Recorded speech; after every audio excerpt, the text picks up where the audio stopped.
Coming up on this edition of Southwest TV News. The spotlight will shine on Swift Current in 2019 as the Southwest community hosts the Western Canada Summer Games. The month of January has seen a range of extremes in the weather across Saskatchewan, from bone-chilling conditions to balmy days well above the seasonal norm. A trend which Environment Canada explains has now brought us to the middle of winter, with very little in the form of precipitation. In the past, Noro Virus was commonly known as a cruise ship illness. However, in recent years, it's become more common throughout the general population, and it all surrounds proper hand hygiene.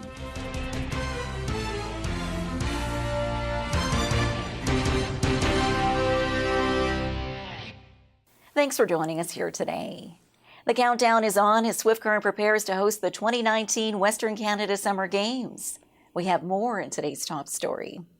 The spotlight will shine on Swift Current in 2019 as the Southwest community hosts the Western Canada Summer Games. 1,700 athletes from Saskatchewan, Manitoba, Alberta, Yukon, the Northwest Territories, and Nunavut will compete in 16 sports. And leading up to the event, the Games Committee is encouraging the community to get in the game, as was addressed during a press conference at the iPlex, with the unveiling of the Games website and mascots. Denise Barbier is the Games manager and says there's numerous ways to support the Games and the athletes, as a volunteer or sponsor.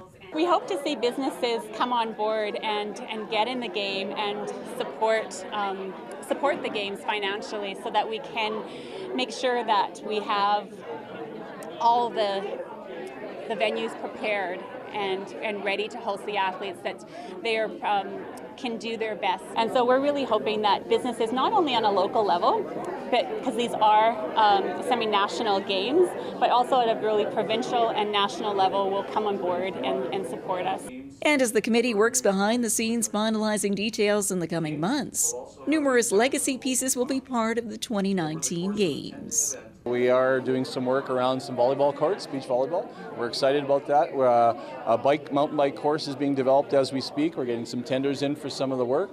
And we also are getting some development in upgrading the tennis courts. And so we will see some upgrades and some legacy pieces in a variety of areas around Swift Current. A sporting event which over the 10 days is estimated to bring in approximately $2 million to the local economy, benefiting Swift Current and the surrounding area. And we look forward to having them enjoy and be a part of the whole Southwest, from Grasslands Park to Lac Pellichet to all the things we offer. And we see this as a real tourist opportunity for people across Western Canada to be a part and see Swift Current in a light that they don't know. And so it's really a way of us showing off our community. The 2019 Western Canada Summer Games are set for August 9th through the 18th in Swift Current, with a full schedule of events and other information available on the Games website.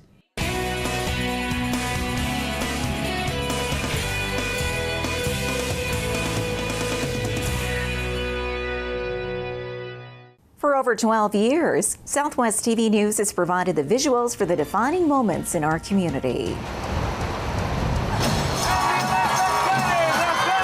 Support your community and help us to continue our work. Support our sponsors by watching the ads on YouTube and by clicking the ads on our website. Pennies per click, which will help us continue to bring you the award-winning news coverage you've come to expect from Southwest TV News. As the days start to get longer in the coming weeks and many look forward to an early spring, we take a look at the long-term weather outlook for Southwest Saskatchewan. The month of January has seen a range of extremes in the weather across Saskatchewan, from bone-chilling conditions to balmy days well above the seasonal norm. A trend which Environment Canada explains has now brought us to the middle of winter, with very little in the form of precipitation. January is still to play out, but it looks like it may come with this kind of a thawing situation. It may come out to be actually a little bit warmer than normal. But already in the bag are some cold days. You've had 18 days, for example, that's colder than -20. You normally would have maybe 13 by this time. But really, those days below minus 30, boy, it hasn't been just a little bit cold. It's been really cold at times. Temperatures below minus 30, which even for Saskatchewan is a cold day. You've had 8 of those days where normally you would maybe get 3 or 4 by this time of the year.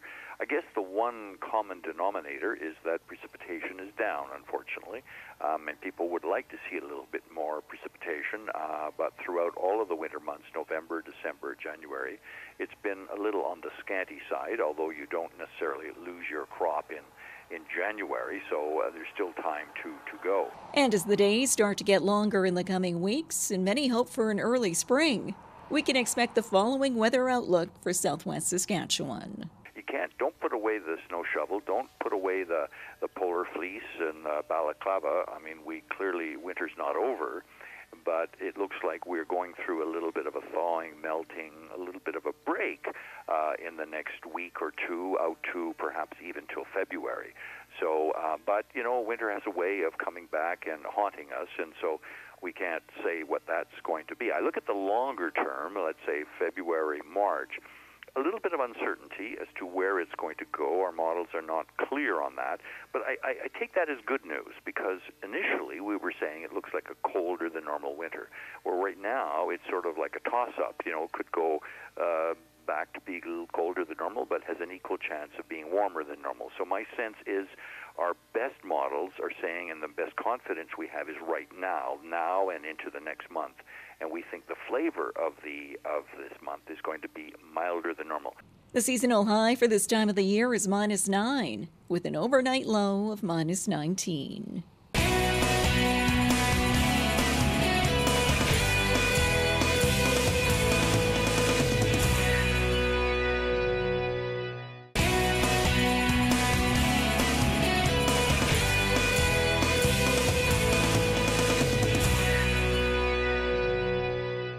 Noro virus is a common illness year-round, and it all starts with proper hand hygiene.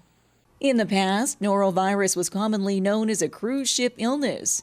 However, in recent years, it's become more common throughout the general population, and it all surrounds proper hand hygiene.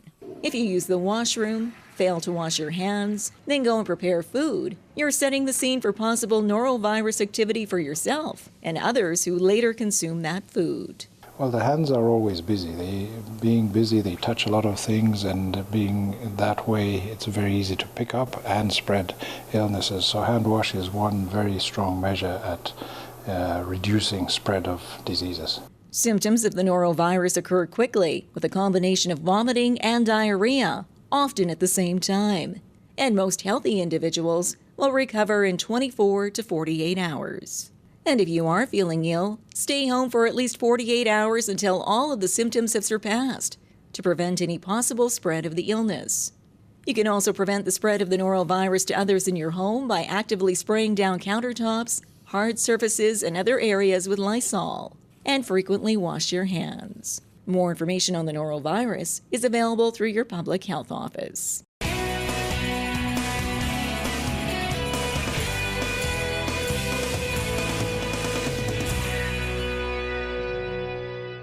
For over 12 years, Southwest TV News has provided the visuals for the defining moments in our community. Support your community and help us to continue our work. Support our sponsors by watching the ads on YouTube and by clicking the ads on our website. Pennies per click, which will help us continue to bring you the award-winning news coverage you've come to expect from Southwest TV News. Well, this brings to a close another episode of Southwest TV News, reporting the stories that matter to you. We always welcome your news tips. You can always reach us here by phone at our studio or by email to contact us at southwesttvnews.com. Also, be sure to join us daily online for the latest news from across Southwest Saskatchewan and so much more at southwesttvnews.com. And be sure to follow us on a range of social media. Thanks for joining us here today. I'm Carol Andrews.